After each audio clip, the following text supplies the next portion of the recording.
Hello, this is Nitin Dahad with EE Times. I am talking now to Peter Clarke, who's the curator of the EE Times Silicon 100 list. Peter, hello. Good afternoon, Nitin. Pleasure to meet with you again. And yes, this year was the 25th iteration of the Silicon 100, and I think it's in its 21st year. So a long-running list. And you've been there from the start. I have, yes. Yes, so I think the one thing about the Silicon 100 is it's a list where you're identifying companies that are up and coming, and it's something that we've been doing for the last 21 years, as you said. So companies fall on, fall off. So we're going to go into that a little bit now. Okay, very good. One of the things I think is quite interesting is always to talk about the Silicon 100 in context of what's going on in the world, because it doesn't sit alone anymore, especially with that attention we have to the semiconductor industry. So one of the big things right now, I think maybe has probably affected the way the list is composed, is the impact of geopolitical uncertainty in many parameters. Is that right? I would say so. I'd say it affects it in all sorts of indirect ways. I think in the last 5 years or more, different countries have become more aware of supply chains, but also the importance of key technologies like semiconductors and AI. And that's perhaps stimulating some development work, but the uncertainty in the world at the moment, a lot of business uncertainty around tariffs and so on, I think that has been suppressing the opportunities for IPOs, which is one of the great outlets for startups to grow and develop. So I think it is having an impact, and we wait to see fully how that will play out. But I think it is inhibiting some markets and some activities. I mean, it's not just reflected in startups, because we see it when we're reporting with some of the larger companies as well. They're sort of putting their plans on hold until strategic plans, depending on where they need to manufacture and things like that. So I think it's kind of rippling through. It is. I think the difference is perhaps with some larger companies that have been successful, they have the resources, they can perhaps take time out to reposition themselves. A startup that is racing towards some milestones they are meant to achieve doesn't have that ease of movement. So I think that can be a problem. Okay, let's go to the report itself. What are the trends this year that you're seeing? Anything that sort of stands out for you? Yeah, I think there's a couple of trends around the technology. Quantum computing is represented to a greater extent than it was in previous years. We think that quantum computing, which was perhaps a 5 to 10 year play into the future, has just come a little bit closer this year. There are some indications that companies are getting close to being able to solve some real world problems, or perhaps link up with AI to solve some real world problems. At the same time, AI, which has been a major source of companies for the Silicon 100 over the last 5 years, I think that may have it dropped down by a couple this year, I think from 26 to 24. And we're just saying we may have just passed through what I call peak AI. It's still going to be, a very important technical development. There's lots of room there for things to move forward. But as I say, quantum's coming up. And then a couple of other trends. China, which has been reasonably well represented and where there's a lot of activity, it started to fall away on our list. And this is, again, partly to do with the geopolitical situation and the tension between the West, or the US, and China. And it means a lot of startups which are getting formed there are perhaps no longer thinking they can be international or global players. They are mainly concerned with achieving a national focus on self-sufficiency in China. And I mean, also when you're looking at companies, they have to be visible, because otherwise you don't spot them and you don't know them. So I think that they're not doing so much PR outside of China anymore. I think that's true. And I think I think we saw a natural peak back in 22, 23 that was a result of some of the big state-driven investment in fabulous chip companies and startups in China. Some of those were successful, and they kind of played through. Companies like YMTC and CMXT in the memory front have started to become significant players, and are certainly meeting some of China's requirements. Of course, whether they can sell abroad is another matter. Yeah. I mean, the other thing I think you highlight in, I mean, in your analysis rather than the report, is the churn. I mean, it's much higher this year, and is that a reflection of the greater interest in the semiconductor industry, or obviously it feeds through from a few years ago because they need to come and grow? Yeah, it's hard for me to say exactly why the churn is where it is. We had 40 companies leave and 40 companies join a list of 100, and that's on the high side compared with previous years. I think there's an awful lot of activity still in the startup market, notwithstanding what we said about geopolitics. But there are a lot of young startups, 1, 2 years old, that are starting to become companies worth paying attention to, because the first couple of years they're perhaps in stealth mode, but you get to year 3, year 4, they start to have something they want to show and want to start acquiring customers. And I think it's just the amount of activity. The technology front has grown exponentially over the 21 years that I've been following this startup domain. And there are hundreds and hundreds of companies now. And I think to reflect that breadth of activity, we need to raise the churn rate slightly.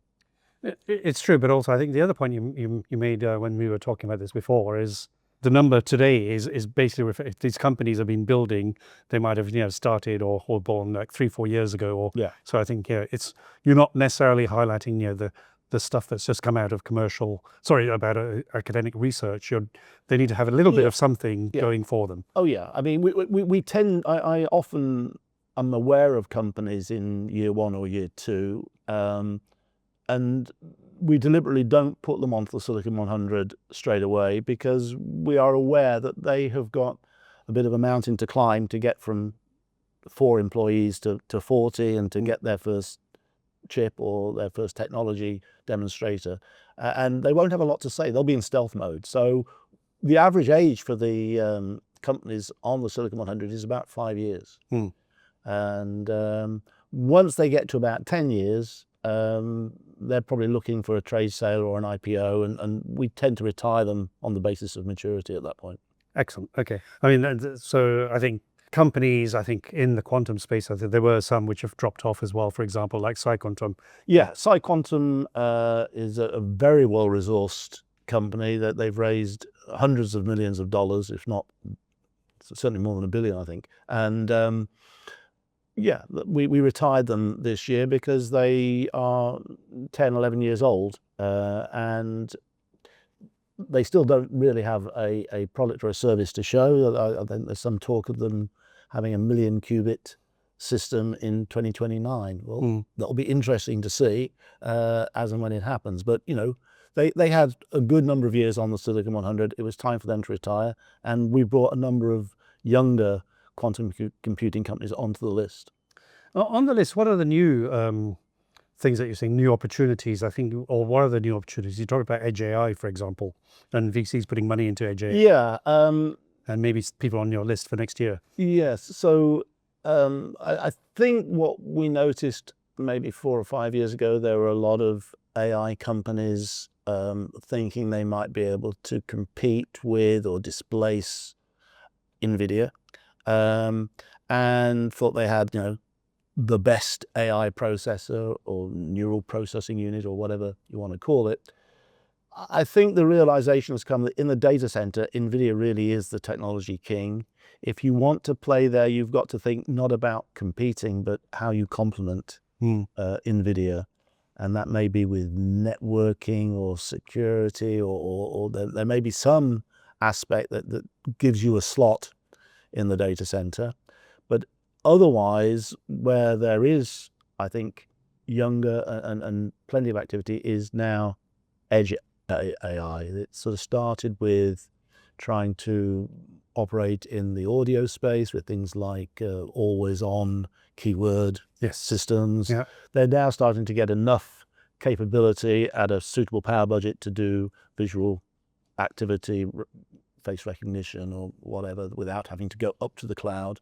So we see a lot of edge AI or a move towards edge AI, but at the same time, edge AI applications are very fragmented. So we're still waiting to see that killer application that will really start to drive some volume.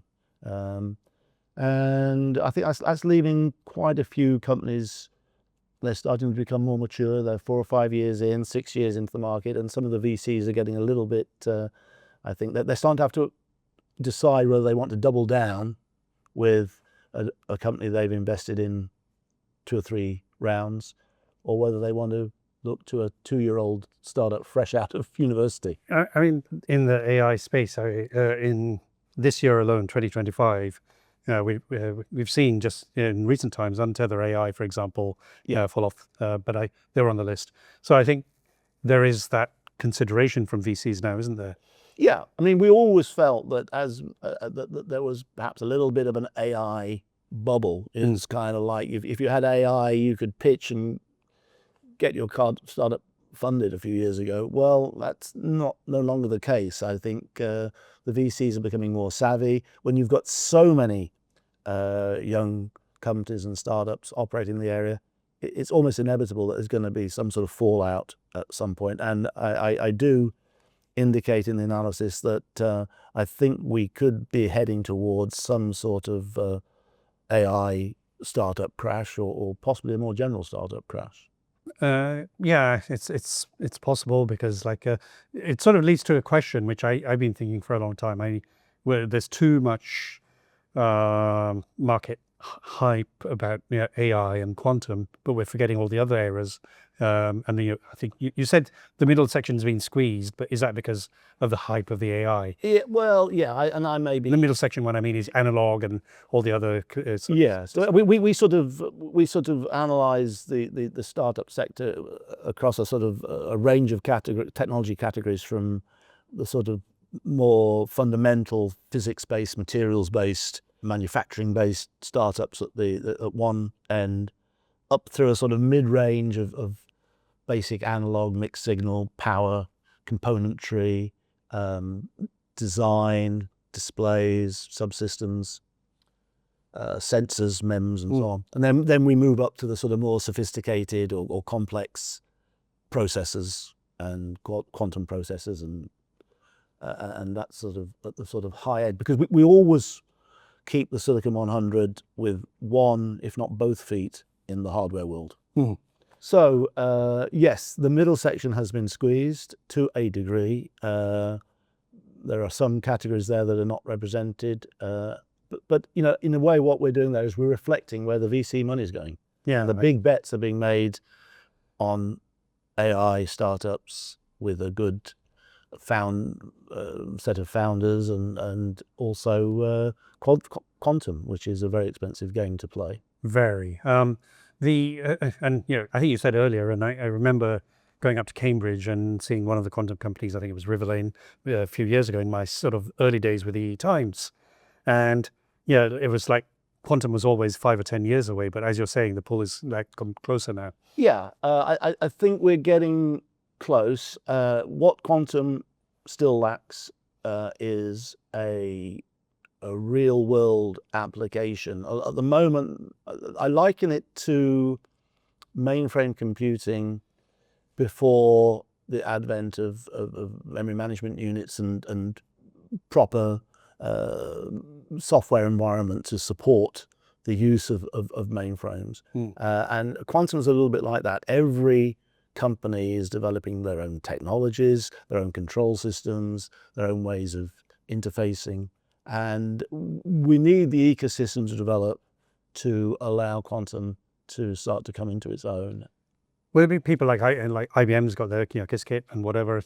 Will it be that sort of driver, or is it? Do you think there's something else to just provide some kind of way people can then all engage in that? Yeah, I mean, a lot of people are offering. I think because of the complexity of quantum and the very often the need for very low temperatures for operation. Mm. A lot of people are thinking of offering quantum as a service. And this is a bit like the old IBM mainframe days. And the idea of bureau that would offer computing services. But I think eventually you will get possibly quantum as an option within the data center. Okay.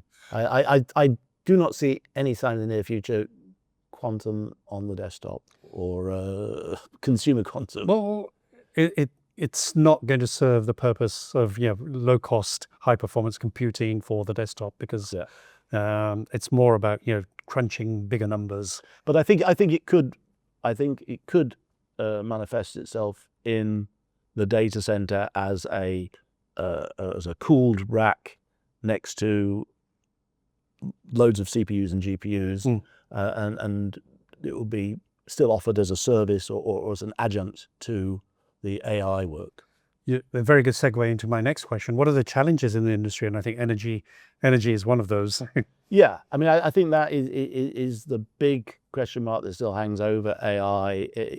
AI has been very successful in high performance computing and addressing different sorts of big data problems, but it's been the architect of its own problems in a way, because as demand has gone up, so has the power consumption, and there's a lot of question marks over the sustainability of AI in society. And what none of these companies has yet been able to do is to really address the 2-3 orders of magnitude, maybe more, reduction in power consumption that we need.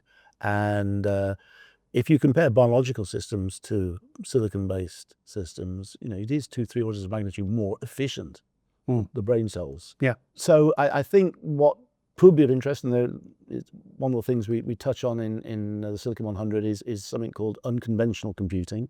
I mean, quantum computing was unconventional once upon a time, but it tends not to be bracketed like that now. Right. What I'm thinking about are some of the developments like thermodynamic-based processing and reversible computing, which are quite different really to the digital logic as we've understood it up until now. It requires different architectures, but there is the promise, if it can be made to scale, that it could start introducing these orders of magnitude improvement.